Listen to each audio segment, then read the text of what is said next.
Bonjour à tous, c'est Undred Business, bienvenue dans le Undred Sauce, c'est déjà l'épisode 5. Et aujourd'hui, je suis avec un invité très spécial, Diely. Enchanté, Comment tu vas? ça va très bien et toi? Très bien, merci. Nickel. En tout cas, avant de commencer, je te dis merci. Merci d'avoir accepté mon invitation. Avec plaisir, franchement, y a pas de souci, hein. Moi, tu m'as envoyé un message, je regardais déjà ce que tu faisais. Donc, directement, avec plaisir, j'ai accepté ton invitation.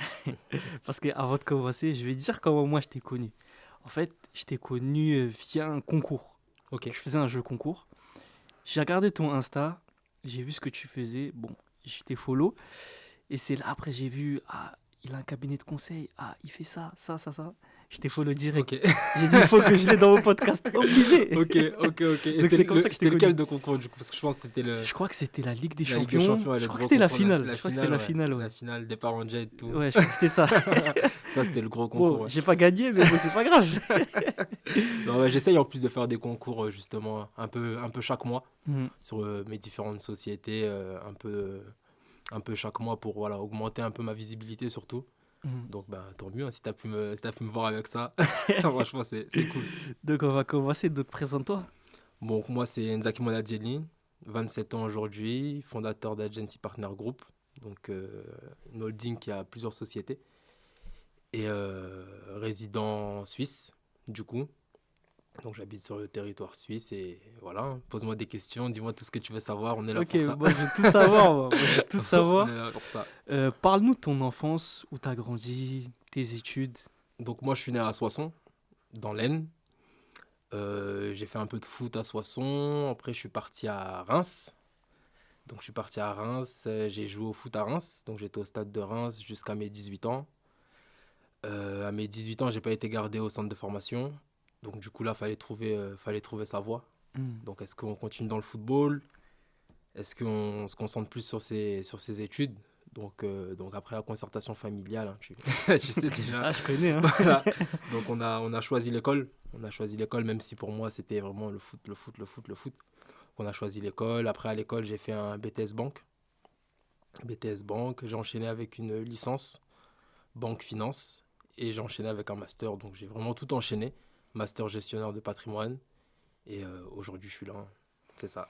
Parce que j'allais te poser la question, justement, Agency Partner, comment c'est né? En vrai, Agency t'as Partner. donné un peu de réponse, mais bon. Ouais. Bref. Agency Partner, bah, comment ça commence?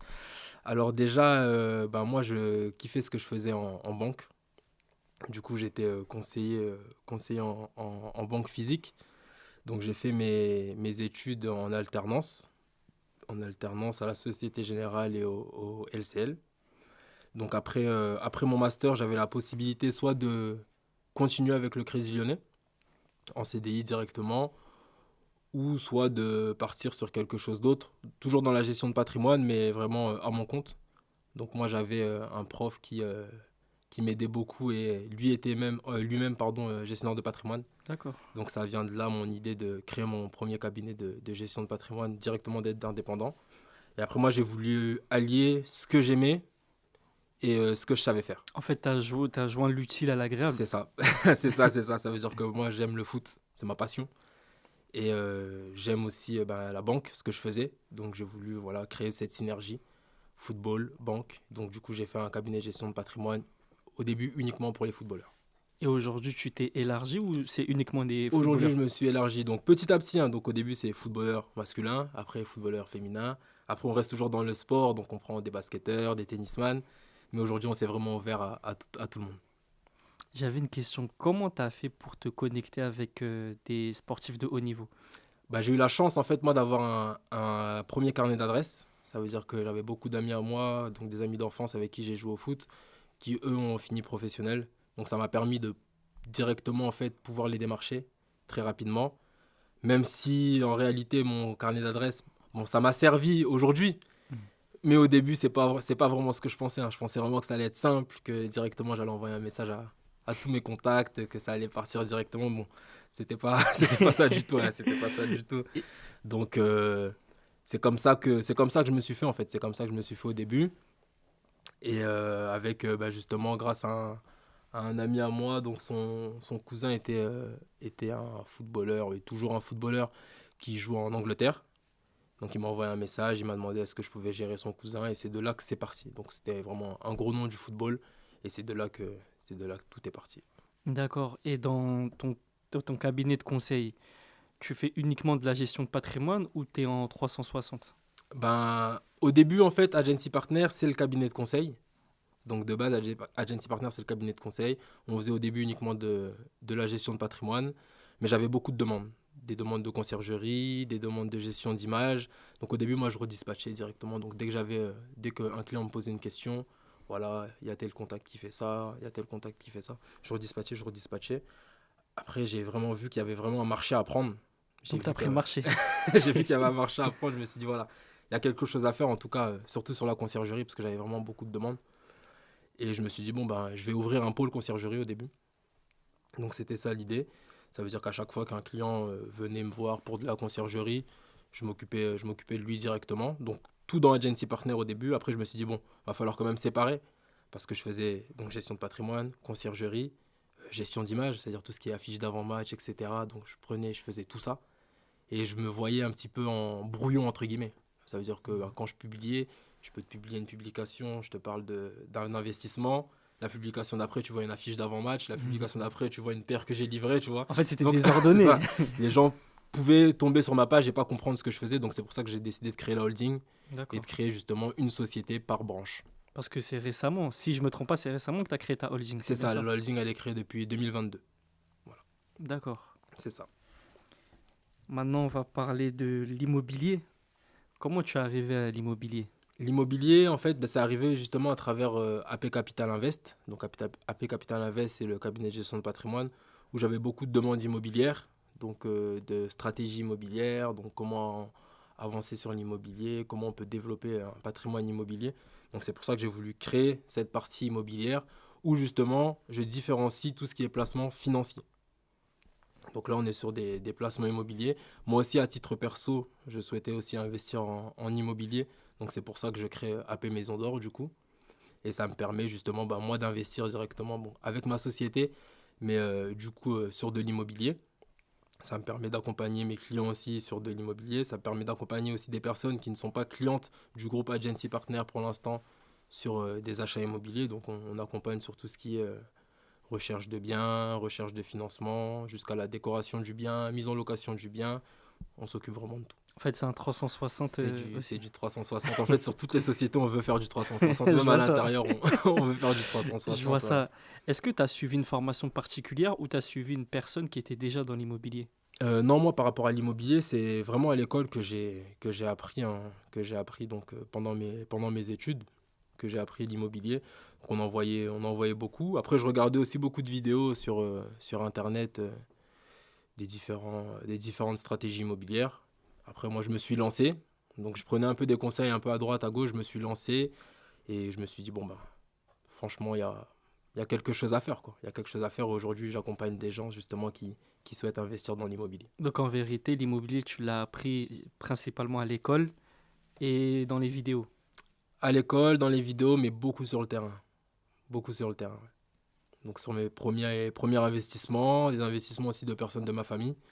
Donc, beaucoup sur le terrain, j'ai pu apprendre. Donc, j'ai vu les erreurs de certains qui m'ont permis, moi, de ne pas faire ces erreurs. J'ai fait des erreurs moi aussi, donc qui me permettent, quand j'accompagne mes clients, justement, qu'ils ne fassent pas ces erreurs-là. Mais c'est parti de là. Donc c'est dû aux vidéos et à l'école que tu t'es lancé dans l'immobilier. Donc, c'est ça, ouais. C'est les vidéos, l'école et aussi ben, tout ce que j'ai pu voir, du coup, sur le terrain. Mais tu penses quoi des gens qui vont te dire, t'as pas payé de formation pour te lancer dans l'immobilier? Bon, après, j'ai pas payé de formation, mais on est quand même formé à l'école. On est quand même formé à l'école. Moi, j'ai eu la chance, donc d'avant d'être gestionnaire de patrimoine, j'étais aussi banquier. Ça veut dire, moi, j'ai la casquette de rechercher un bien rentable, je sais le faire. Comment trouver un financement? Avant, c'est moi, je donnais le financement, tu vois. Donc, Mhm. je sais je connais, voilà, Les entre guillemets, rouages. voilà, c'est ça, les rouages. Donc, moi, j'ai pas eu besoin d'être, entre guillemets, formé par quelqu'un qui, voilà, s'est lancé dans l'immobilier, parce que j'ai eu une grosse formation, que ce soit à l'école, que ce soit pendant mes années de conseiller bancaire, et que ce soit sur toutes mes expériences à moi personnelles déjà. D'accord. Ça fait combien de temps que ça existe, Maison d'Or? AP Maison d'Or, c'est tout récent. AP Maison d'Or, c'est là depuis décembre 2023. Donc AP Maison d'Or, décembre 2023. Premier appartement acheté en décembre 2023. Donc la recherche a commencé en décembre 2023 du premier appartement. On a signé l'acte authentique en avril 2024. On a fait les travaux.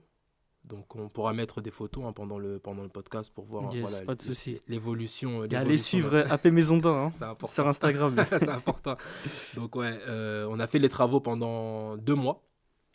Donc il était prêt mi-juin. Et on l'a mis en location depuis le 20 juin. C'est ça. Depuis le 20 juin, là, c'est le premier bien qu'on a mis en location qui appartient du coup à AP Maison d'Or. Et depuis le 20 juin, quels sont les chiffres que tu as pu réaliser avec AP Maison d'Or? Alors depuis le 20 juin, donc l'appartement, on l'a mis en location le 20 juin.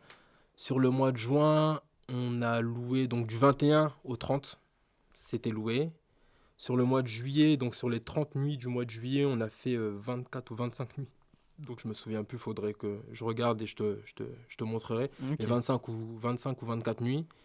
Sur le mois d'août, on est sur 27 nuits sur 30. Et là, le mois de septembre, sur les 29 nuits du mois de septembre, on est à 24 nuits. D'accord, donc ça doit être un chiffre d'affaires assez intéressant. Franchement, ça va. On a mis la nuit à 75 €. Donc pour vraiment voir est-ce que le marché, la demande se combinait bien. Mais franchement, c'est nickel. C'est même au-dessus de mes attentes. Je pensais qu'on allait être en dessous. Ouais, voilà, moi, je voyais du 75%, 60% de remplissage. Mais Dieu merci, ça fonctionne bien. Mhm. Est-ce que tu peux nous parler des coûts liés à l'immobilier? Parce que malheureusement, beaucoup se lancent dans l'immobilier sans prendre en compte les coûts. Parce que je vais te raconter une anecdote. Un jour, j'ai vu une vidéo d'un entrepreneur. Il s'est lancé dans l'immobilier, il a acheté un bien, mais en fait, il n'a pas pris en compte les coûts. C'est-à-dire qu'au final, il a prévu un chiffre d'affaires, Mhm, mais quand les coûts sont arrivés, il a ouais, pleuré. ok. Parce qu'il n'a pas, tu Ouais, vois, il n'a pas pris en compte il les n'a coûts, pas tu pris en vois. compte les coûts. Ouais. Effectivement, dans l'immobilier, il y a différents coûts qu'il faut prendre en compte. En fait, il ne faut pas se baser sur l'exemple que tout le monde donne, entre guillemets, du cash flow, etc. Et rester sur une base de la mensualité de crédit égale loyer. Si on part sur ça, malheureusement, on ne sera pas rentable. On ne sera pas rentable parce qu'on va oublier beaucoup de coûts. Donc, moi, aujourd'hui, je fais de la location courte durée. Donc, sur la location courte durée, il faut prendre en compte le service de ménage, à part si le ménage, on le fait soi-même, mais il y a le service de ménage. Avant même tout ça, sur l'appartement, il ne faut pas oublier tout ce qui est charge de copropriété. Il ne faut pas oublier tout ce qui est charge, moi de mon côté, donc c'est tout ce qui est box, donc Internet, etc. Il ne faut pas oublier la taxe foncière, très important, et bien sûr l'imposition. Parce que l'imposition, ça n'arrive pas tout de suite, tu vois. C'est ça. Mais quand ça arrive, ça arrive. Ah, Tu vois. c'est chaud, hein. Non, c'est ça. Après, aujourd'hui, voilà.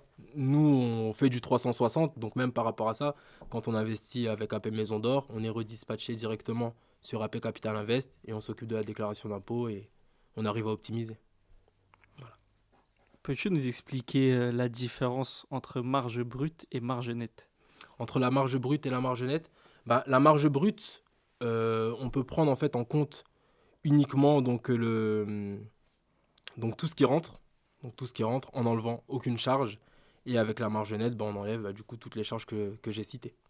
Je te dis ça parce que toujours sur les réseaux sociaux, les gens confondent tout. Marge Ouais. brute, marge nette. Ouais. C'est pour ça que je voulais Oui, c'est ça. que tu donnes plus de C'est ça. précision. Du coup, par rapport à la marge brute, ça veut dire qu'on ne va pas enlever l'imposition.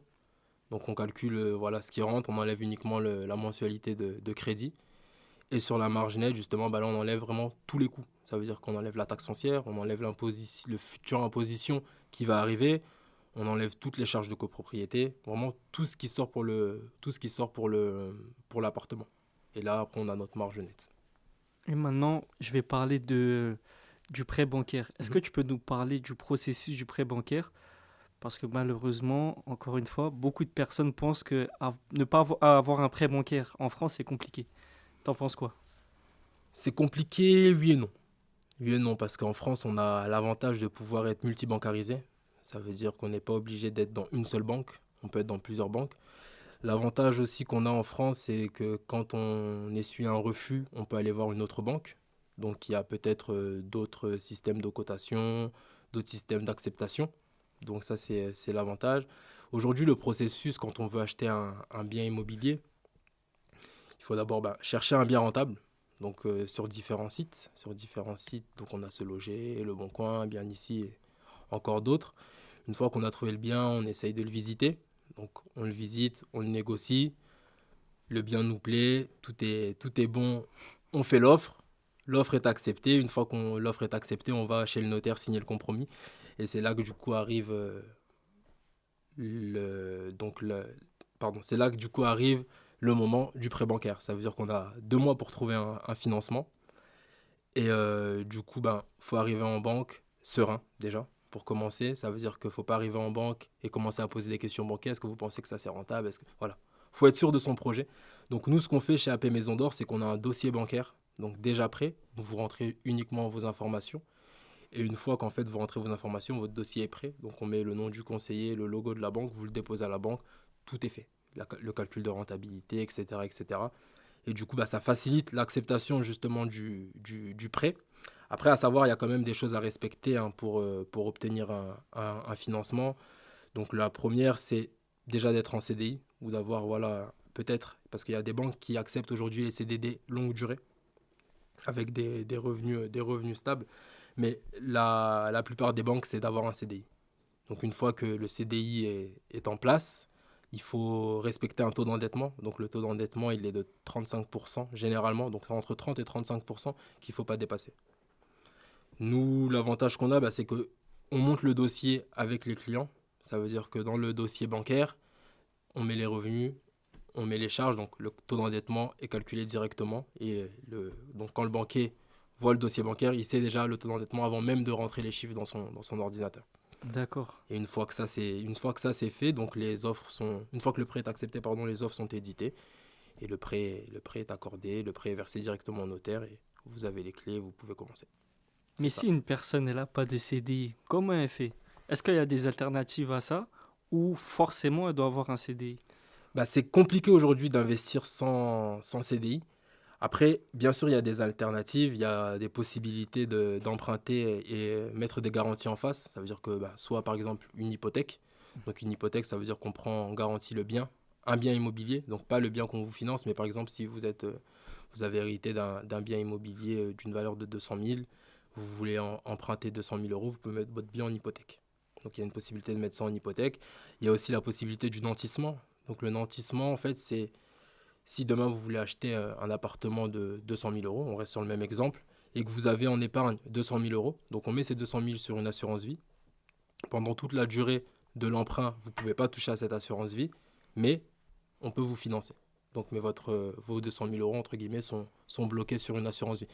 Mais en réalité, c'est pas plus mal, parce que sur l'assurance vie, l'argent continue à travailler, et avec l'immobilier, on peut continuer à faire du profit. Donc si je comprends bien, l'idéal ce serait d'avoir un CDI au final. Ça dépend. Franchement, ça dépend, parce qu'on peut même acheter cash en vrai de vrai. Non, c'est On peut en même acheter. France? En France, bien sûr. On peut acheter cash. Après, attention, quand je dis cash, c'est pas en espèces. Hein. Oui, oui, bah oui. Non, quand je dis cash, c'est un paiement comptant. Un paiement comptant, donc achetez le bien, vous avez de l'épargne, vous avez de la trésorerie. Parce que tous les biens immobiliers ne sont pas à 200 000 ou à 300 000 euros. Il y a vraiment C'est des ça. zones où on peut investir 30 000, 40 000 et des biens qui sont super rentables. Donc on peut faire des belles opérations, avoir presque un SMIC de cash flow avec un bien qu'on achète 30 40 000 euros. D'accord. Et je vais aller encore plus loin que ça. Je vais le montrer. Je vais le montrer que c'est possible. Donc on va partir sur un bien dans une petite province, moins de 50 000 euros. Et le but, c'est de faire un SMIC de cash flow. Donc on va aller chercher ça et montrer aux gens que c'est possible, quoi. Parce que sur un bien à 50 000 euros, aujourd'hui, on a à peu près, avec les taux du jour, en termes de remboursement, on va être aux alentours de 300-400 euros, quoi. D'accord. Voilà. Et selon toi, comment on peut optimiser un bien immobilier pour avoir de meilleures rentabilités? Ça dépend, il y a différentes stratégies. Donc il y a différentes stratégies. Donc il y a la location classique, hein. On cherche un locataire, on met le locataire. Donc sur cette stratégie, on ne va pas gagner énormément. Il y a une autre stratégie qui est la colocation. Donc la colocation, c'est d'avoir plusieurs locataires dans le même bien. Donc là, c'est loué à la chambre du coup. Mais pour cette stratégie-là, il faut plus partir sur des logements pardon, proche université. Euh, Moi, dans mon cas, proche frontière suisse, la colocation fonctionne aussi très bien parce que généralement, bah, c'est soit des étudiants, soit des personnes qui cherchent du travail qui vont partir sur de la colocation ou qui ont un travail mais qui sont seuls, voilà, qui ont juste besoin d'un endroit où dormir. Et après, il y a la location courte durée, donc tout ce qui est Airbnb, Booking, etc. Donc là, c'est loué à la nuitée. Donc là, ça permet de générer un plus gros revenu parce que là, on loue à la nuitée, donc c'est beaucoup plus simple de faire un plus gros revenu. Et il y a tout ce qui est logement atypique. Logement atypique, là où on peut multiplier ses revenus. Comme par exemple tu sais, les appartements où ils mettent des spas, des C'est jacuzzi. exactement ça. Logement atypique, en fait, c'est les logements à thème. Logement à thème, donc c'est Love Room, Cinéma Room. Donc un thème, on peut être Disneyland par exemple, Mhm. un appartement Mickey. À Mhm. Disneyland, ça marcherait bien, ça, à Marne-la-Vallée, Mhm. pour ceux qui veulent investir. Non, ça marcherait bien, mais ouais, c'est ça. C'est ça. Et vous le faites déjà dans votre société Donc ou nous, pas encore? les logements atypiques, Vas-y. on n'en a pas encore. D'accord. Donc ça va arriver au courant 2025, hein. Ça va arriver au courant 2025. Là, on est sur différents projets où on veut se positionner dessus. Mais pour l'instant, nous, on fait que de la courte durée. Et vous, avec votre société, vous êtes situé dans quelle zone en France? Donc là, les deux premiers biens, parce qu'il y en a un deuxième, hein, j'ai dit qu'il y avait le premier qui avait été acheté en avril. Donc là, il y a le deuxième qu'on vient de signer là en septembre. Donc les travaux vont commencer et les deux sont à la frontière suisse. Donc en France, frontière suisse. Voilà. D'accord. Parce que vous avez bien trouvé ces biens-là parce qu'aujourd'hui, depuis l'année dernière, il y a beaucoup de personnes qui viennent travailler en Suisse. Oui, et pas que depuis l'année dernière, hein, Mais franchement. surtout depuis l'année Ouais, dernière, non, quand je dis franchement, ça. le système du frontalier, il existe vraiment depuis très longtemps. Il existe vraiment depuis très longtemps. Donc nous, aujourd'hui, on le voit plus, ben, c'est aussi à cause des réseaux sociaux, hein, C'est à ça. cause des réseaux sociaux. Mais il y a 10 ans, il y a 20 ans, il y avait quand même énormément de frontaliers. Après, c'est des villes, donc les villes frontalières, c'est des villes aussi qui se développent. Aujourd'hui, quand on va par exemple à Annemasse ou à Gaillard, c'est énormément développé. Ça veut dire qu'il y a beaucoup de biens qui commencent à être construits, il y a des restaurants qui arrivent, il y a des fast-food, vraiment, ça se développe vraiment beaucoup. Après, nous, c'est vraiment une zone qu'on a choisie, parce que c'est une zone qu'on connaît déjà. Donc on connaît la demande de logement est très forte dans ces zones-là, parce qu'il n'y a pas beaucoup d'appartements qui se louent en classique, il y a vraiment beaucoup d'Airbnb, donc beaucoup de concurrents. Mais bon, après, la concurrence fait pas peur en réalité. Il Bien y a de la sûr. place pour tout le monde, quoi. Il y a de la place pour tout le monde. Et c'est vraiment une zone où ben, il y a beaucoup de personnes qui veulent travailler en Suisse. Ça veut dire que pour venir travailler en Suisse, il faut venir déposer son CV. Pour venir déposer son CV, il faut prendre une, deux ou trois journées pour faire différentes sociétés. Donc généralement, ils dorment soit en hôtel ou soit en Airbnb. Et vous pensez vous étendre dans toute la France ou uniquement dans la frontière France-Suisse? Oui, on va toucher toute la France, après je pense même toute l'Europe, et pourquoi pas tout le monde entier, mais en tout cas, ouais, toute la France et toute l'Europe, ça c'est sûr qu'on va pouvoir se positionner. Et quels sont les chiffres, enfin les chiffres, quelles sont les prévisions que vous comptez avoir pour 5 ans par exemple? Pour 5 ans, bah, moi je dirais, parce que là le chiffre simple, c'était de faire 1 million par an. 1 million d'investis, hein. 1 million d'investis par an, donc pour la société et la société en elle-même. Mais là aujourd'hui, comme on va développer bah, toute la partie accompagnement, etc., là on va vraiment bah, démultiplier les chiffres. Et là, bah, on espère faire 30 40 millions sur 5 ans avec tous les élèves qu'on va accompagner. D'investir, je parle bien de montant investi. D'accord. Ah, parce que vous faites des formations aussi. On n'a pas encore lancé la formation. On n'a pas encore lancé la formation, mais on sera plus sur de l'accompagnement. Avant même Hmm. de faire de la formation, c'est-à-dire que ça ne sera pas uniquement une formation, voilà, un PDF que vous recevez ou une vidéo où une personne de l'équipe AP Maison d'Or parle et vous la recevez, mais c'est vraiment de l'accompagnement. Ça veut dire que vous venez prendre l'accompagnement. L'accompagnement, il commence dès la recherche du bien et il va plus loin que la livraison du bien. Parce qu'on fait aussi tout ce qui est ben, gestion locative. Ça veut dire que si vous partez sur une stratégie de location simple, on va chercher le locataire, mais le locataire, après, il a nous, en interlocuteur privilégié. Si vous partez sur de la courte durée, la conciergerie s'occupe de tout. Ça veut dire que le changement de drap, la dame de ménage, réapprovisionnement de savon, tu vois, gel douche, etc. Donc Mhm. vraiment, on fait vraiment tout. Et là, voilà, sur de l'accompagnement, vraiment à 100% jusqu'à la déclaration d'impôt avec AP Capital Invest. Donc du 360 vraiment et un accompagnement complet. Donc si tu conseillerais à quelqu'un de se lancer dans l'immobilier, c'est mieux pour cette personne de prendre un accompagnement en vérité qu'une formation. Après, ça dépend parce qu'il y a des formations qui font aussi de l'accompagnement. Moi, bien sûr, je dirais à toutes les personnes de me suivre, hein, ce qui est, Ce qui est ce qui logique. est normal. Après, moi, j'ai rencontré des gens. Bah, justement, la semaine dernière, j'avais une réunion d'une personne qui fait justement des formations. Donc, lui, il a fait une petite réunion avec des membres de sa formation. Et il y a énormément de personnes qui prennent plusieurs formations. Parce qu'après, il y a des gens qui sont vraiment axés sur ce qu'ils font. Ça veut dire que moi, l'ami que j'étais parti voir, lui, il fait de la formation sur les logements atypiques. Et j'ai croisé du coup des membres de sa formation qui m'ont dit ah, bah, moi, j'avais pris une formation pour les micro-logements, donc j'ai investi dans le micro-logement. Lui, il fait le logement atypique, j'ai pris sa formation pour le logement atypique. Donc en réalité, une personne peut prendre une formation chez quelqu'un, partir de l'autre côté aussi prendre une formation. Après, c'est vrai que ça peut être coûteux. Ça peut être coûteux Justement, de c'est prendre. ce que j'allais te poser la question. C'est combien à peu près une formation dans l'immobilier en général? Franchement, ça dépend. Ça dépend. On peut avoir une formation qui peut être à 200, une formation qui peut être à 400, une formation qui peut être à 1000, à 2000. Ça dépendra aussi de la personne qu'on a en face, malheureusement, parce qu'aujourd'hui, tu as des personnes qui ont cette notoriété, entre guillemets, Mhm.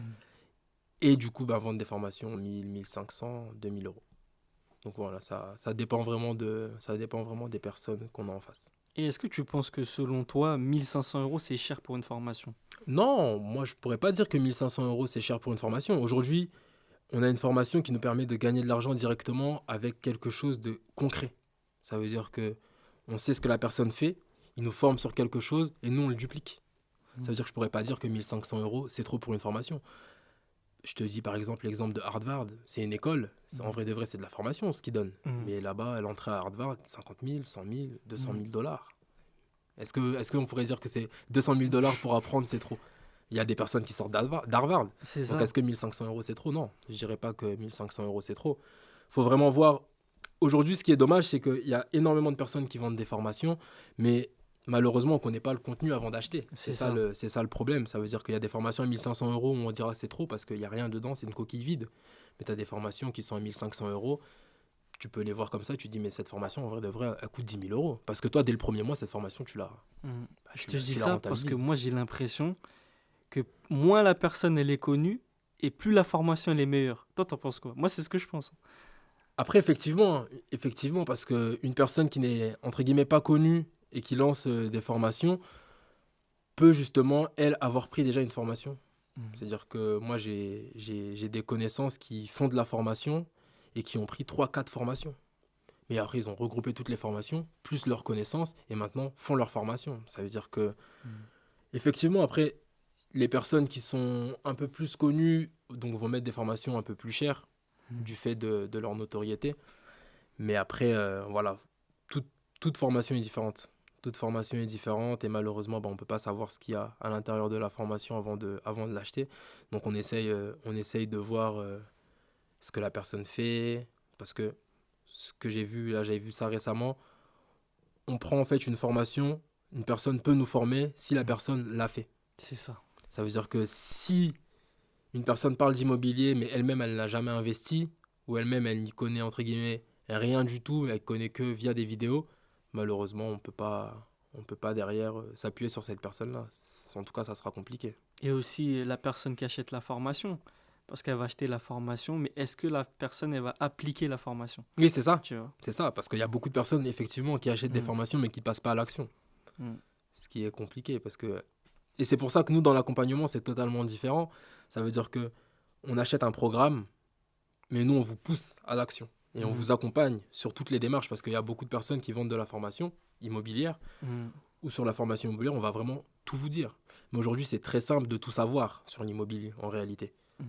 Mais maintenant, d'avoir les bons contacts, c'est pas aussi simple que ça. D'avoir le bon banquier, c'est pas aussi simple que ça. L'expérience aussi. De trouver des biens vraiment rentables, c'est pas aussi simple que ça. Mhm. Ça veut dire que nous, dans l'accompagnement aujourd'hui, à toutes les étapes, vous serez accompagné. Ça veut dire que sur la recherche de biens, nous, on sera là pour vous dire que voilà, ce bien-là est bien, ce bien-là est rentable, pardon. Ce bien-là, on partirait plus sur cette stratégie. Dans cette zone, vous voulez plus investir dans cette zone-là, bah, cette zone-là, elle est connue pour cette stratégie. Attention de ne pas se brûler les ailes et de partir sur cette stratégie. Par exemple, une maisonnette en campagne. On partira pas sur un Airbnb où on sait qu'il y a que 10 000 habitants Mhm. sur cette région-là parce qu'il n'y aura pas d'attractivité. Mais dans une ville assez moyenne, on sait que voilà, il y a de l'attractivité, pardon, il y a des demandes il y a des emplois qui se créent. Là, on peut se positionner. Là, on peut se positionner. Donc, c'est c'est ça un peu la différence entre l'accompagnement et la formation brute uniquement donnée. D'accord. Et votre accompagnement, il va sortir dans combien de temps? Je pense que, bon, c'est pas je pense, hein, c'est il sortira. Ah, c'est sûr. Il sortira pour janvier 2025. D'accord. Donc les gars, abonnez-vous, hein, abonnez-vous. Il faut s'abonner, c'est important. Non, ouais, pour janvier 2025. En vrai de vrai, on fait déjà de l'accompagnement aujourd'hui. C'est juste qu'on ne le met pas En avant. aux yeux de tous. Ouais, c'est ça. J'avais une question encore sur l'immobilier, mais là, ça va être plus sur tes origines.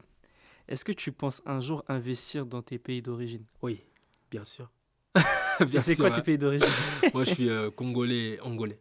Congolais, angolais. Donc, du coup, bah, pour savoir est-ce que je vais investir, entre guillemets, chez moi, bien sûr. Bien sûr, pour moi, la, l'Afrique, c'est l'avenir. L'Afrique, c'est l'avenir. Donc, j'ai déjà un projet qui est en cours avec mon frère, justement, en Angola. On a acheté un terrain. On va développer ce terrain-là en créant plusieurs maisons dessus. C'est dans une zone qui va, j'espère en tout cas, très vite se développer en Angola. Donc, très proche du nouvel aéroport de Luanda. Et on attend justement que ça se développe bien pour nous construire les villas et après voir comment les exploiter. Ouais. Et tu penses que c'est plus dur d'investir dans l'immobilier en Afrique ou en France, selon toi? Selon moi, bah moi je dirais que c'est peut-être plus dur en Afrique. C'est peut-être plus dur en Afrique parce qu'en Afrique, très compliqué d'avoir un financement. Très Mhm. compliqué d'avoir un financement. Aujourd'hui en France, on a la chance de pouvoir investir sans rien. C'est-à-dire que une personne qui a 0 euros, donc pas d'épargne, pas de connaissances, peut investir dans l'immobilier. En Afrique, c'est compliqué de partir, pour nous en tout cas, personnes qui sont ici en Europe, partir en Afrique, de vouloir investir, ça veut dire qu'on peut acheter, mais si tu n'as pas d'épargne, c'est très compliqué, parce que comment tu vas acheter? Tu vas trouver un financement en Afrique, très compliqué d'avoir le financement. Les gouvernements, pas partout en Afrique, mais généralement, sont pas stables. Donc on peut avoir une loi du jour au lendemain, beaucoup d'escroqueries, beaucoup d'escroqueries.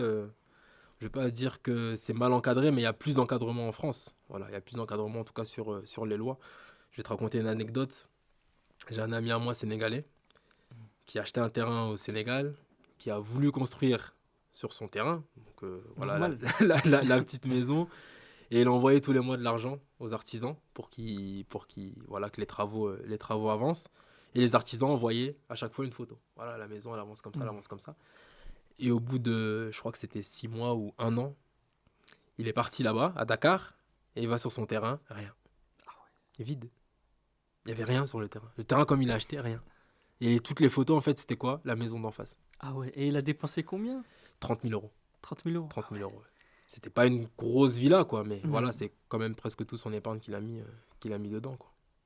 Donc, selon toi, tu penses que c'est mieux en Afrique qu'il y ait des structures, en vérité? Parce que je pense qu'il n'y a pas assez de structures. C'est ça, après, voilà, pour moi, c'est du développement. Quand Mhm. je dis vraiment que l'Afrique, c'est l'avenir, pour moi, c'est du développement. Ça veut dire que c'est à nous, personnes qui sont ici en Europe, mais aussi partout, hein, parce qu'il y a aussi des Africains qui sont en Asie, aux Mhm. États-Unis, au Brésil, etc.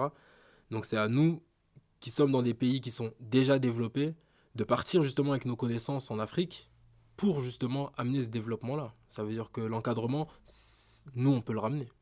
Les connaissances qu'on a, on peut les ramener. Parce qu'après, tout ce qui est main-d'œuvre, etc., ben là-bas, c'est pareil qu'ici. Ça veut Mhm. dire que la personne qui connaît la maçonnerie en France, au Congo, en Angola et dans tous les autres pays d'Afrique, connaît Mhm. aussi la maçonnerie. Et tu penses que demain, qu'est-ce que j'allais dire? Tu penses que demain en Afrique, tu penses que dans 10 20 ans, l'Afrique va se développer comme les pays en Europe? Il y a possibilité. Il y a possibilité, bien sûr. Après, c'est à l'Afrique de se relever. C'est à l'Afrique de se relever. C'est à nous de croire en l'Afrique. Et bien sûr, l'Afrique, elle n'a rien à envier à l'Europe, hein. Elle n'a vraiment, vraiment rien à envier à l'Europe. Je te dis ça parce que tu as beaucoup de personnes qui sont contre l'investissement en Afrique. Mhm. Ils veulent pas rentrer en Afrique, ils veulent pas investir en Afrique parce qu'ils disent c'est trop dur. Donc j'ai pas envie Mais d'investir en qu'est-ce Afrique. qu'est-ce qui est dur? Ils disent tu sais, le niveau de vie, Ouais. euh, tout ce qui est escroquerie, etc. Tu vois. Non, après, c'est peut-être qu'ils se sont trop habitués Au confort. au confort de la France. Parce qu'effectivement, il y a du confort en France. Mais après, non. En Afrique, il y a possibilité de se développer, il y a possibilité d'y vivre. Je veux pas dire que... ça- En vrai de vrai, moi, je suis mieux quand je suis au bled. Franchement, je suis plus détendu en tout cas, moins stressé. Moins Mhm. stressé. Et on sait qu'on travaille mieux quand on est moins stressé. C'est-à-dire que moi, quand je rentre au pays, franchement, je suis détendu. Je suis détendu. Quand tu es détendu, bah, ça te permet de réfléchir, ça te permet de penser à des nouveaux projets. Et c'est pour moi pas compliqué hein, de réussir en Afrique parce qu'aujourd'hui, on est dans des pays qui sont super développés. Juste à prendre des idées et faire du copier-coller directement en Afrique et de mettre bah, justement ce, ce service-là bah, directement dans nos pays, quoi. Et tu penses qu'on peut investir à distance en Afrique ou on doit forcément y vivre? Non, on peut investir à distance. On peut investir à distance. Après, il y a beaucoup de pays et beaucoup de personnes qui diront ah non, c'est des voleurs, etc. etc. Faut avoir les bonnes personnes. Mhm. Faut avoir les bonnes personnes. Si tu as de la famille, mais de la famille qui voilà, est aussi, comment je peux dire ça, correcte. De la famille qui est correcte parce que bon, t'as beaucoup de personnes qui pensent que bah, une fois que toi, tu es en Europe, ta vie a, bah, en gros, entre guillemets, t'as réussi. Mhm. Même si voilà, il y a des personnes en Afrique qui vivent beaucoup mieux que des personnes des familles qui sont en Europe. Ça veut dire avoir des personnes correctes qui vont pas voler, manger ton argent, mais possibilité bien sûr quand on est en Europe d'investir au pays, bien sûr. Et tu penses quoi des Africains qui veulent absolument venir en Europe pour réussir? On peut les comprendre, hein. On peut les comprendre parce que t'as des pays où c'est vraiment très très compliqué, vraiment très très compliqué. Donc moi je suis parti en Angola, mon dernier voyage là c'était en 2023. Et ça peut faire vraiment un choc. Ça peut faire vraiment un choc parce que l'Angola, c'est un pays qui est d'un côté super bien développé. Donc super bien développé, des buildings, voilà. Le pays est vraiment magnifique. Mais tu as un autre côté où voilà, où c'est très compliqué, c'est très dur. C'est très dur. Et quand tu vois vraiment à quel point c'est dur, mais à quel point aussi tu as des personnes qui vivent très très bien. Voilà, qui vivent très très bien dans cette difficulté. Nous ici, on peut pas se plaindre. Pour moi, en tout cas, en Europe, on peut pas se plaindre. C'est ce C'est que je pas dis permis. toujours. C'est C'est ça. pas permis parce que tu as des familles qui vivent avec 20, 30 dollars pour le mois. Mhm. Et nous, on est prêt à dépenser 100, 200 dollars, 200 euros, pardon, excuse-moi, dans des restaurants. Et quand tu sais que bah, eux, voilà, avec 20, 30, ils arrivent à vivre, tu comprends qu'en fait, non. Aujourd'hui, on a de la chance pour moi d'être ici. Donc, l'idée, c'est vraiment de prendre le maximum de connaissances, d'aller dans nos pays et de pouvoir les développer vraiment un maximum. Et tu penses créer un jour une société immobilière en Afrique? Franchement, pourquoi pas, hein. Franchement, pourquoi pas. Parce que dans tous les cas, aujourd'hui, AP Maison d'Or est là. Mhm. AP Maison d'Or est basé en Suisse, on investit en France. Une fois que notre projet avec mon frère se mettra en place en Angola, bah, pourquoi pas, pourquoi pas commencer à investir. Et on peut investir, bah, justement, acheter des biens ou commencer à construire des biens donc sur nos terrains, construire des biens et faire ramener bah, justement bah, les Congolais ou les Angolais, bah, pour ma part, parce que moi je suis Congolais-Angolais, mais les Mhm. Congolais, les Angolais et les autres personnes qui veulent justement visiter nos pays, les ramener directement et faire encore du 360. La conciergerie te prend Mhm. et te ramène directement, et te ramène Je pense directement que en c'est ton Angola. chiffre phare, hein, 360. Non, franchement, 360, voilà, c'est moi, c'est vraiment mon idée, hein, j'ai voulu vraiment créer quelque chose et créer une synergie entre tout ce que je fais. Ça veut dire que quand on me regardait, par exemple, en début 2022 et que je faisais, comme je te disais, un post sur de l'investissement, un post sur une livraison de paires, un post sur une affiche d'avant-match ou promotion d'un de mes joueurs, je le mettais en avant pour avoir des contrats de sponsoring, on pouvait dire que j'étais fou, hein, en vrai de vrai.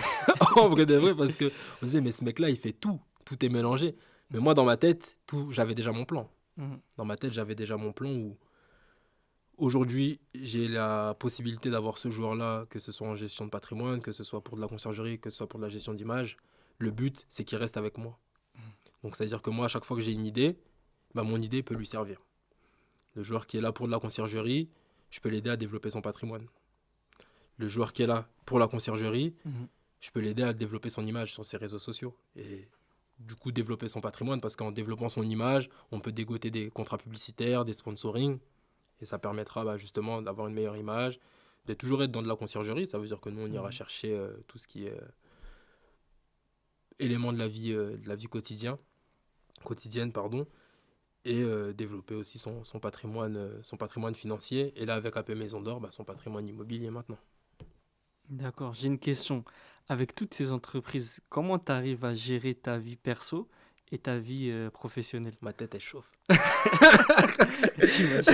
Non, par rapport à ça, moi, j'ai dû staffer. J'ai dû staffer parce que au début, donc, j'essayais de tout gérer seul. J'essayais de tout gérer seul, mais c'était trop compliqué.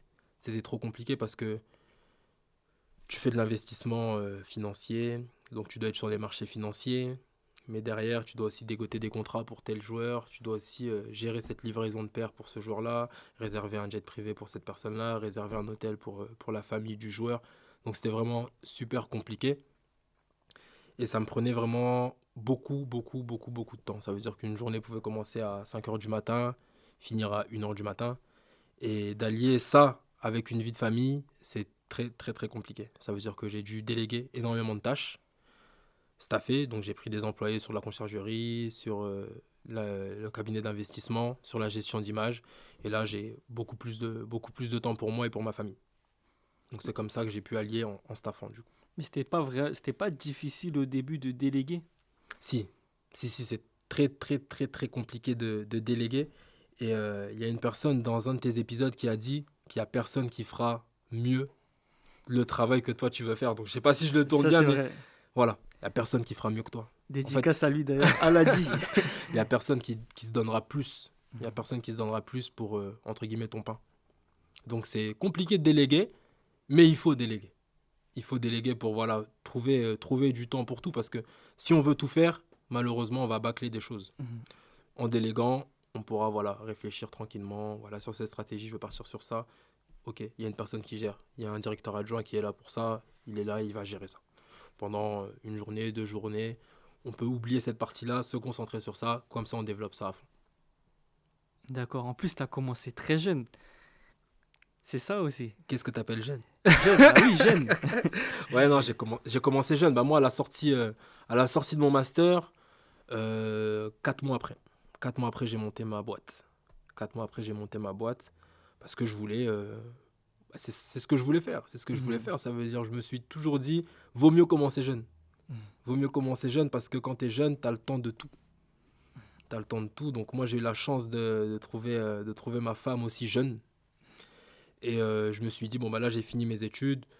Je me lance dans mon business. Si ça marche, avec un peu d'épargne, bien sûr. Mais si ça marche pas, on reprend le travail parce qu'on a des bagages. Mhm. On a des bagages, ça veut dire que on a étudié, on a un poste. L'avantage aussi, c'est que j'ai fait des études qui concernent un poste. Ça veut dire que je suis formé sur ce poste-là, que je connais du coup par cœur. Demain, je me lance, ça fonctionne pas, l'épargne descend, on repart au monde du salariat.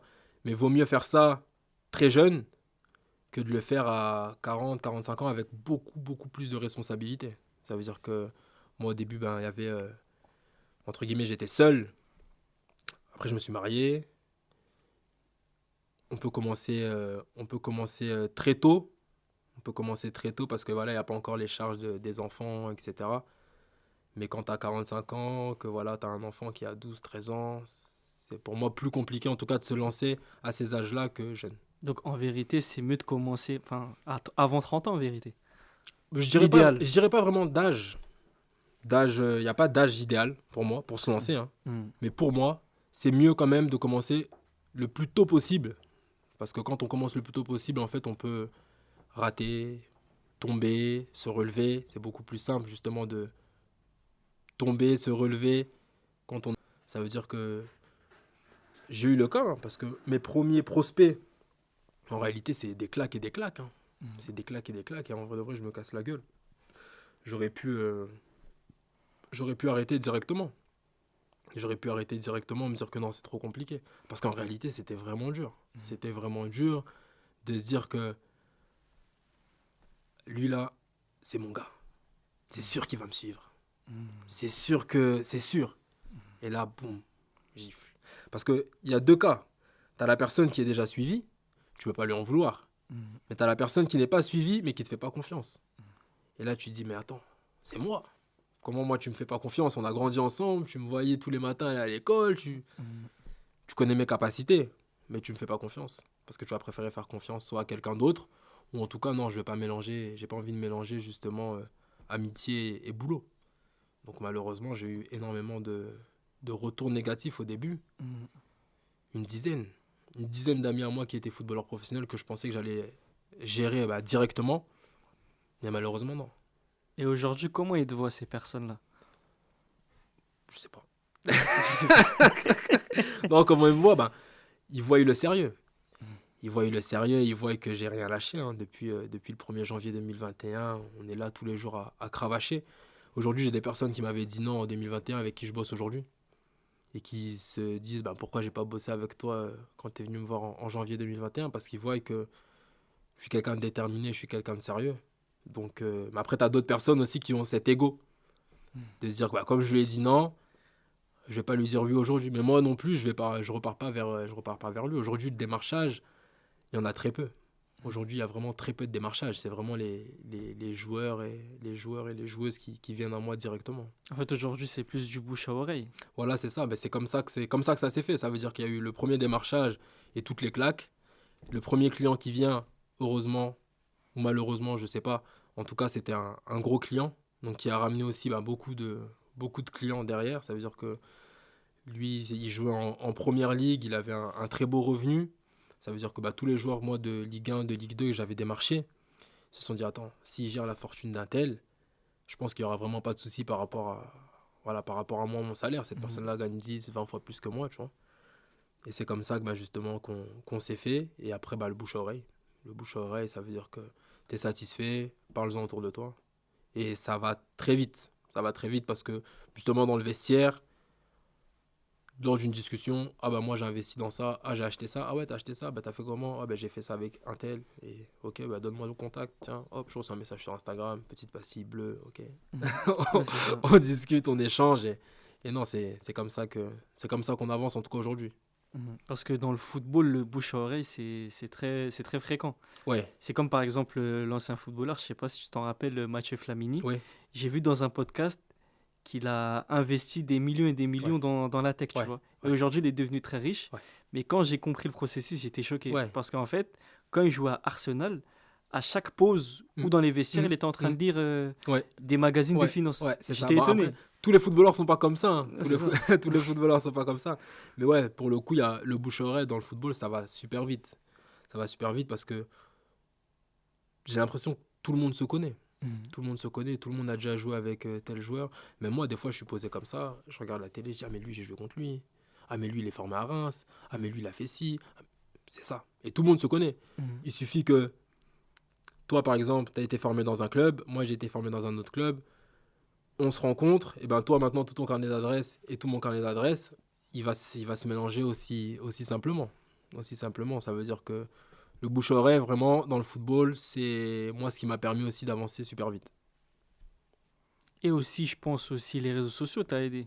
T'as beaucoup aidé aussi. Oui, les réseaux sociaux, bien sûr, parce que là, on est dans l'ère des réseaux sociaux. Ça veut dire qu'on est la génération vraiment réseaux sociaux. Les réseaux sociaux, aujourd'hui, tu publies une photo, beaucoup de personnes la voient. Beaucoup de personnes la voient. Ça veut dire que quand tu es avec un joueur, d'autres joueurs voient, ah ok, il bosse avec un tel. Ah ok, il fait ça. Ok, bon je vais commencer à le suivre un peu de plus près. Parce que je vais te dire la vérité, hein. Excuse-moi de te couper, parce que moi aussi, j'ai vu que tu as un joueur que j'aime beaucoup. Ouais. Je sais pas si je vais dire le nom, mais j'ai vu que tu as un joueur que j'aime beaucoup. Je t'aime pas, j'ai suivi direct. On le dira en off. On le dira en off, ouais. Non, c'est qui, sérieusement? Tu veux que je dis le nom? On le coupera cette séquence, mais c'est qui du coup? Non, je te dirai en off. Je te dirai le nom. Ouais, non, mais c'est ça. C'est ça, les réseaux sociaux aujourd'hui, Moi, j'ai la chance d'avoir des clients un peu dans toute l'Europe. Mhm. On a des joueurs en Première Ligue, on a des joueurs en Allemagne, en Suisse, en France, en Espagne. On se déplace beaucoup. Mhm. Et justement, une fois qu'on va en Espagne, ça c'est l'avantage. On va en Espagne, on va voir un joueur. Il suffit que dans le vestiaire, il y a beaucoup de Français, même Mhm. deux, trois, hein. Mhm. Ah bah directement, ça parle français. Ah, je veux m'intéresser. C'est qui? Il fait quoi? Moi, je suis parti déposer une paire à un joueur à Séville. Mhm. Donc, je lui ai ramené une paire de crampons. Donc, ça, c'était pour la conciergerie. On y va, on ramène la paire à Séville. On a fait un petit séjour parce qu'on avait un joueur à Madrid à aller voir, un joueur de basket. Mhm. Donc, on a vu le joueur de basket. Et là, le réseau, il se fait très rapidement. Il suffit qu'il y ait une personne, voilà, il y a une personne qui était dans la communication. Il nous a donné des places pour aller voir le match au Bernabéu. On a pu rencontrer des joueurs français, du coup, du Real Madrid Football. Et les connexions se font vraiment super rapidement. Et c'est pas dur de gérer autant de voyages, de faire autant de voyages. En fait, c'est gratifiant. C'est gratifiant parce que tu découvres des pays, tu découvres des ambiances que t'avais jamais vues en réalité. Mhm. Donc moi, je le prends vraiment comme un avantage. Je le prends vraiment comme un avantage parce que ça me permet de voyager. Ça me permet de voyager, d'apprendre des langues. Ça me permet d'apprendre des langues. Avant, j'avais la possibilité de ramener madame et la petite avec moi. Ça veut dire que j'avais un petit voyage, par exemple, j'avais une paire à remettre ou un client à aller voir pour de la gestion de patrimoine. On se fixait le rendez-vous, par exemple, le vendredi. Donc ça me permettait de prendre tout le monde. On part le jeudi, on rentre le lundi. Aujourd'hui, c'est plus compliqué parce que la petite va à l'école. Ça veut dire qu'on peut plus partir comme ça. Mais avant qu'elle aille à l'école, c'était tout bénef, hein. On partait, ça faisait, ça faisait des vacances, quoi. Ah, j'imagine, hein. Non, c'est ça, c'est ça, c'est ça. Et maintenant, j'ai une avant-dernière question. Si demain un jeune, enfin plus jeune que toi, vient te voir, te dit j'ai envie de faire comme toi, avoir un cabinet de conseil, gestion de patrimoine, conciergerie et l'immobilier, qu'est-ce que tu lui conseillerais? Qu'est-ce que je lui conseillerais? D'avoir les épaules. D'avoir les épaules parce que c'est vraiment beaucoup, beaucoup, beaucoup, beaucoup, beaucoup de boulot. Mais le premier conseil que je pourrais lui donner, c'est de se faire un réseau. Se faire un réseau dans tout. Parce qu'il n'y a aucune personne qui est, entre guillemets, inférieure à toi. Pour moi, hein, aucune personne qui est inférieure à toi. Chaque personne que tu vas croiser pourra te ramener quelque chose et pourra t'apporter quelque chose. Parce que aujourd'hui, tu veux faire de la gestion de patrimoine, justement. Tu veux faire de la gestion de patrimoine. Tu vas croiser une personne qui aujourd'hui n'a rien, mais qui a peut-être un réseau de malades. Et demain, lui, il aura tout. Et cette personne que toi, tu as dénigrée au début, si tu reviens le voir, ça sera très compliqué. Donc en vérité, parler aux gens, c'est important. C'est trop important. C'est trop important. Vraiment, pour moi, c'est trop important. Le réseau, c'est ce qu'il y a de plus important. Mhm. C'est ce qu'il y a de plus important de se faire du réseau. Ça coûte rien. Ça coûte rien. Moi, aujourd'hui, des fois, je vois un peu sur les réseaux sociaux, je suis des gens. T'as des gens qui... Bon, t'as des gens qui sont vraiment overbookés, ils n'ont pas le temps de te répondre, ils n'ont pas le Mhm. temps de te voir. Mais t'as des personnes qui voient et qui vont Mhm. regarder, bon, qui est-ce qui me suit, lui, il fait quoi, bon, ça m'intéresse pas, ok, je calcule pas. Mhm. Moi, j'essaye vraiment, et c'est ce que je dis aussi à mes directeurs managers, du coup, qui s'occupent de mes réseaux sociaux, de répondre à tout le monde. Mhm. Vraiment de répondre à tout le monde. Ça veut dire qu'il n'y a pas une personne qui peut m'envoyer un message et cette personne est laissée en vue. Même si le message doit mettre une semaine à être répondu, mais vraiment répondre à tout le monde, répondre à ses questions, s'il a des questions, s'il veut parler avec une personne de la société ou s'il veut parler avec moi, on est ouvert, on est là, on est des êtres humains, tu vois. Mhm. On est des êtres humains, c'est-à-dire que toute personne, pour moi, est pareille. Ça Mhm. veut dire que se faire du réseau, c'est très important. Et moi, je laisse la porte ouverte à toutes les personnes qui veulent me parler. Il faudrait que tout le monde soit comme ça et qu'on puisse échanger avec tout le C'est monde. ça qui est Pour dommage. justement, Moi, je vais te raconter une anecdote. Tu vois, moi, j'ai commencé les podcasts en mai. Mhm. Et entre mai et août, j'ai rien fait. Oui. Pourquoi? Parce que j'ai envoyé des messages aux gens sur les réseaux. Mhm.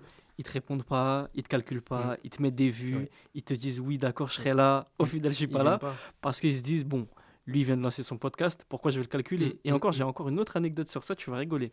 Le premier épisode que j'ai sorti en mai, j'étais parti manger et tout ça. Et il y avait une personne, je lui ai dit que je faisais un podcast, Ouais. tu vois. Et cette personne-là, tu sais ce qu'elle m'a dit? T'as dit quoi? Elle m'a dit, tu fais combien de vues? Tu viens de commencer? Mhm. Ah ouais? D'accord. Il m'a plus calculé. Ouais. Il m'a dit, ouais, ça m'intéresse Tu pas. vois? Tu vois? C'est ça, c'est-à-dire que les gens voient que leur intérêt. C'est ça. Ils voient que leur intérêt. Là, si cette personne-là, tu aurais dit, je fais 10 millions de vues, il serait à tes pieds, tu vois. Mhm. Il serait à tes pieds. Comment on peut faire? Est-ce que je peux. C'est ça. Tu vois? C'est pour ça quand tu m'as répondu, j'y croyais pas, tu vois. Non, Je dis la mais vérité, arrête. j'y croyais pas. Non, sérieux. Parce que j'ai vu tous les business que tu fais, je me suis dit, c'est Non, impossible de me répondre, non, tu faut vois. rester humble. Franchement, faut Mhm. rester humble dans la vie parce que pour moi, on est tous pareils. Mhm. On est vraiment, vraiment tous pareils. Ça veut dire que aujourd'hui, les réseaux sociaux, c'est une vitrine. Mhm. C'est une vitrine, mais tu as beaucoup de personnes qui ont énormément, des millions de followers, hein.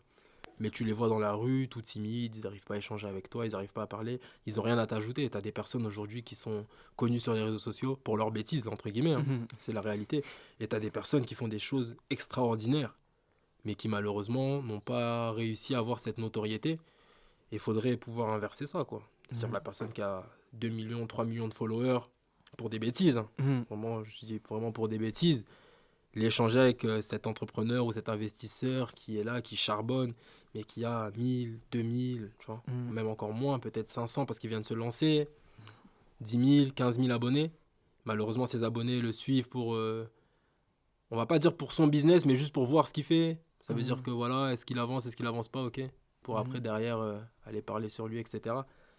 Et tu as des personnes qui sont suivies par des millions de personnes et qui rapportent pas de valeur ajoutée en tout cas à ce que nous on fait. Moi, je pense que ça, c'est typiquement français. Je dis pas qu'il n'y a pas qu'en France, mais je pense que c'est typiquement français. Tu vois, aux États-Unis, c'est vrai qu'il y a beaucoup de divertissement. On va pas se mentir. Oui. Il y a énormément de divertissement là-bas, mais tu as aussi un côté où ils regardent beaucoup de business. Mm. Par exemple, un podcast de 2 heures là-bas, les gens, ils vont regarder Oui. ou écouter tranquillement. Mm. En France, tu dis, ah, je vais faire un podcast de 1 heure. Ah non, je vais pas regarder. Ouais, Moi, c'est trop moi c'est long. ce qu'on m'a dit à chaque Ouais. fois. Ah non, 1 heure, c'est trop long. Mm. Eh, tu peux pas faire 30 Mm. minutes, 20 Mm. minutes, Mm. tu vois. Mm. Or qu'aux États-Unis, des podcasts business, ça peut durer 2 heures, voire même 3 heures, Ouais, tu ouais, vois. ouais. Non, non, c'est vrai. C'est vrai, après, ouais, c'est vrai, les mentalités en France sont différentes, hein. Mhm. C'est pour ça qu'il faut s'ouvrir. C'est ça. Il faut s'ouvrir au monde. Quand tu t'ouvres au monde, après, tu vois, à partir du moment où tu vois quelque chose d'intéressant, moi, tu peux mettre une vidéo sur de la finance, 4 heures, je vais regarder parce que c'est quelque chose qui m'intéresse. Mais demain, tu me fais un podcast sur, par exemple, des plantes. Je vais pas le regarder, tu vois. En réalité, je vais pas le regarder. C'est Ça veut ça. dire qu'à partir du moment où je vois quelque chose qui m'intéresse, peu importe la durée, si j'ai le temps devant moi, C'est en ça. tout cas, Mhm. je vais me poser, je vais regarder parce que c'est intéressant et t'apprends. Mhm. Moi, je suis comme justement. toi, hein. Un podcast de 2 heures, si ça m'intéresse, je vais C'est ça, regarder je vais ou regarder. écouter si j'ai pas le temps de C'est ça, regarder, tu vois. c'est ça. Si peut-être le podcast, je connais pas le sujet, mais la personne qui est dans le podcast Mhm. m'intéresse, c'est une personne que je suis, etc., bah, je vais regarder. Franchement, pourquoi pas regarder? J'ai le temps. C'est ça. C'est-à-dire que je préfère regarder ça, apprendre, écouter, voir un peu ce qu'il fait, s'il donne un peu des petits tips. C'est ça. Franchement, j'y vais. Parce tout droit. que, tu sais, moi, ce qu'on me reproche souvent, c'est qu'on me dit pourquoi tu fais pas du divertissement pour attirer des gens. Mais moi, ce que je réponds, c'est je vais attirer des gens. Mais est-ce que c'est les gens que je veux C'est attirer, ça, moi? mais c'est Tu ça. vois? C'est ça. Donc, au final, moi, je me suis dit, je reste dans ma niche Ouais, business, ouais. entrepreneuriat. Ah, c'est ce Tu qu'il faut. vois? C'est ce Donc, qu'il faut, hein. voilà. C'est ce qu'il faut. On a un peu le même cas, moi, par rapport au jeu concours, justement, Mhm. où au début, en fait, moi, ce que je faisais, avant de lancer mes jeux concours, j'allais voir tous mes potes et je leur disais, pardon, est-ce que si je fais ça, toi, tu suivrais? Est-ce que si je fais ça, toi, tu suivrais? Pour voir un peu les tendances. Après, j'avais des Mhm. retours d'amis. Certains me disaient, ouais, ça, c'est grave bien. Et d'autres qui me disaient, ah, mais pourquoi tu fais pas ça? C'est-à-dire, par exemple, pour la société de... Donc, la conciergerie, j'avais un pote à moi qui me disait, c'était du coup l'année dernière, et il me disait, ouais, mais pourquoi tu fais pas le dernier FIFA qui vient de sortir en cadeau? Mhm. Je dis, mais je vais faire le FIFA. C'est très bien, ça va me ramener des gens. Mhm. Si je fais une bonne promotion avec une bonne publicité, etc., ça va me ramener des gens. Mais ces personnes-là, derrière, j'en fais quoi? Est-ce que tu les veux, ces personnes, déjà? Je prends tout le monde, mais j'en fais quoi en réalité? Oui, Une personne qui vient... Bon, après, beaucoup de personnes jouent à la PlayStation, hein, c'est pas pour dénigrer, même moi j'y joue.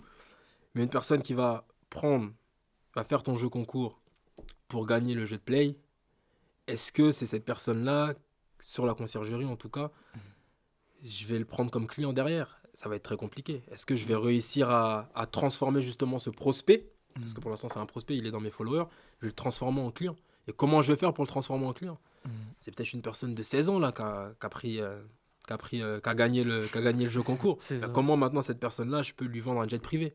Comment cette personne-là, je peux lui vendre un hôtel de luxe à l'autre bout du monde? C'est ça. Ça veut dire que par rapport à mes jeux concours, ils sont axés à ce que je fais.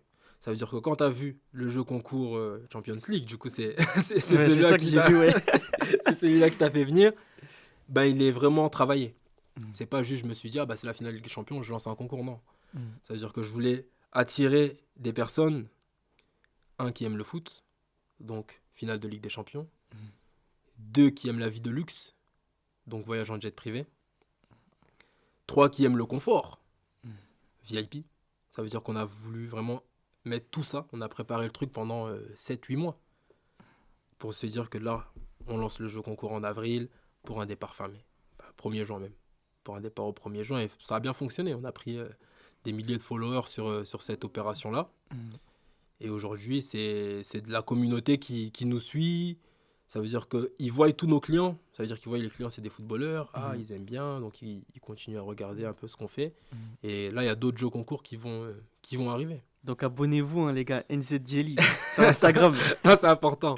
C'est important, ouais. Il y a des jeux concours qui arrivent.